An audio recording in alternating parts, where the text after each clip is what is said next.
Hi everyone, I hope you are all doing fine and I hope you are inhaling good oxygen. That's the need of the hour, don't you think so? Yes, and today oxygen is in such great demand.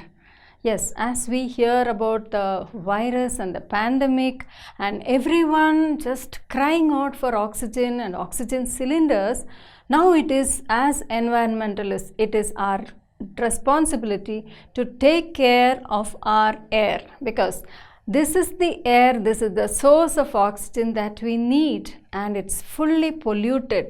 So today we are going to see some remedies and how to come out of this pollution, how to reduce it, and how to provide clean air. Okay, so just be tuned and geared up. Now we are going to get into straight away into this air pollution. If you just look at the picture, you can see that this is mainly due to industries. Okay, industries and vehicles. Some 20 years back, there were very few vehicles on Bangalore roads, but today there are very few men walking, but more of vehicles. Sometimes we can walk faster than when we go by a car or a two-wheeler. So that is the extent of the growth of vehicles and due to population, and also growth of industries because of the demand that the population has.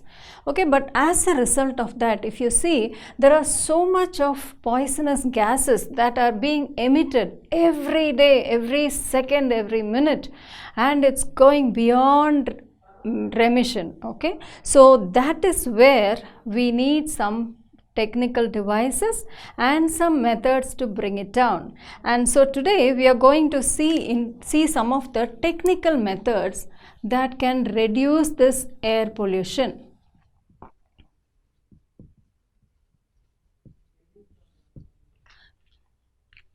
Earlier in the century, it was going uncontrollable.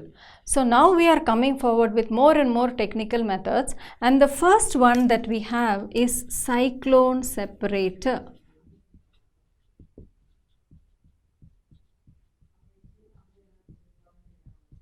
This works just like how a cyclone goes.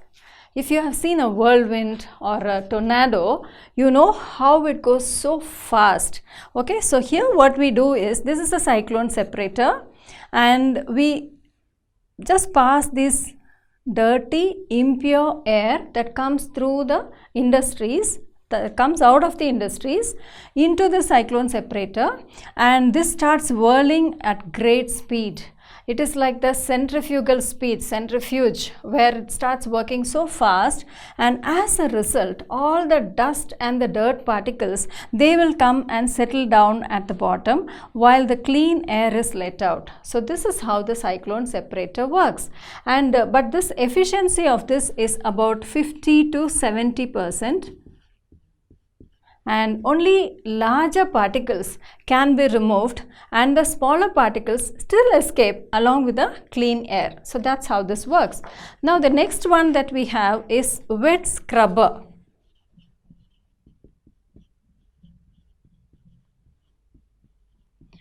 Whenever we talk of industries, there are always some acidic gases that are let out. Actually, these acidic gases can go into the atmosphere, and they can just join in along with the water vapor, and they can form acid rain. So they are very, very dangerous. For example, you have oxides like sulfur dioxide, then you have chlorine, then you have hydrogen sulfide, then oxides of nitrogen. These are main acidic gases that are let out. For this we use this wet scrubber, in which we actually, as you see here, this is the dirty gas which contains all acidic impurities here, and we have lime water. Lime water means, don't think it is lemon juice, but it is calcium hydroxide in water, and this calcium hydroxide is a base. Now what we are letting in is acidic gases. So what happens? This reacts with the acidic gas and the base together to precipitate. Okay, they will neutralize. So as they neutralize, it becomes heavier and it comes down, whereas the clean air just goes out. So the acidic gases are completely removed and only neutral gases are sent out. But the disadvantage of this is that this slurry, this liquid waste, is again sent into the water bodies and the water bodies get contaminated. That's the greatest disadvantage of wet scrubber. Okay. Next we move on to bag filters. The third one is bag filters. If you have seen vacuum cleaners, sometimes have bags in them, and they would say by suction all the dust and the dirt particles would just get into those bags, and from time to time or periodically we just remove those bags and replace them with new bags, and then all the impurities and the dust can be removed that way. This also works that way. Now when you see this bag filter, what we have is there are a lot of filter bags like this. I have just colored one for your reference, but there are many like this. Filter bags are there, and the dirty air is sent inside, and also compressed air under pressure it is sent in. So this dirty air along with this compressed air together they react, and here in the filter bags it is completely filtered. So all the dust and the dirt particles which are slightly heavier, they will all settle, they will come down as waste, whereas clean air is let out through this. Okay, this is how a bag filter works. Okay, so this again is for the heavier particles. Next we move on to electrostatic precipitators. This is in short known as ESPs. Okay, electrostatic precipitators are by far very important, and they are made use of very often, and this is used to remove grease and oily particles.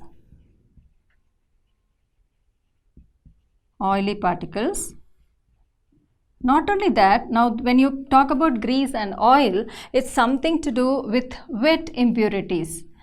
Also, we can also remove at least 99% of fly ash is removed. Okay, and this comes as dry one. So that's the advantage of this electrostatic precipitator, where it can remove both the wet particles, wet impure particles, as well as the dry particles. Now let's see how it works. Now this is the picture of the electrostatic precipitator. Okay, now you have two metal rods, just maybe in the chimneys they can fit this. There are two metal rods, and metals generally are electropositive. Now what happens, they let in the impure air which contains either grease or fly ash or oil or whatever, and when it enters into this, at this point there is a high voltage electric field. That's why the word electro. So in the presence of this electric field, what happens? These particles get ionized. Okay, the particles will get ionized. Once they get ionized, they become negatively charged. Remember, there are two plates, metal plates, which are positive. You can see the positive sign. Now these particles that are going towards it are negatively charged, so they automatically get attracted towards the metallic plates. So as they get attracted, they would precipitate at those places, whereas letting out the clean air on the other side. Okay, usually what happens is, if we see in the big ships that travel from one country to the other, and which carry cargo, these ships, they have that gear will usually be filled with a lot of dust and the fly ash, and grease will be there. Now all that has to be removed, and then this oil can be recycled, this air can be recycled, not oil, air can be recycled when an electrostatic precipitator is fixed inside that. So what happens that all the gear oil, the grease, everything is removed and clean air keeps moving. So that's one application that we have for electrostatic precipitator. Not only that, this is used in all industries like pharmaceutical industry, then you have cement industries, and fine particles which just refuse to be budge out will be trapped here, and they would be ionized and they would be removed. So that's how this electrostatic precipitator works. The last one that we are going to see is fluid bed boilers, and the diagram is here, and this is used usually in thermal power plants where the temperature is really hot. And here what we do is lot of turbulence. Okay, the word turbulence is the key word in this fluid bed boilers. When you come to this, there is a mixture of many things that are added. It's basically a chemical reaction that's happening here. You have impure air that is let inside. Along with that, there is a water inlet. So water just gushes through it, and then there's a water outlet. Okay, then you have lime. Calcium carbonate is also called lime. So lime is added basically to neutralize the acidic gases. Then all these are undergoing a lot of turbulence. It is the total, this whole thing is just mixed. Like when you see a concrete machine or you see a washing machine, how it just rotates like that, this is the turbulence is happening. Very fast mixing happens, and due to that there are bubbles of the gas that come out, and then you have the pure air that comes here, whereas all the ash and the other particles they will settle down and letting out the pure air. So this is how fluid bed boilers will act, and these are very much used in thermal power plants. So these are some of the technical methods. Of course there are many more, but we need to know at least these basic methods which are used to reduce the pollutants from going into the atmosphere. So with that we finish these methods, and we'll move on to economic policies and penalties in the next video.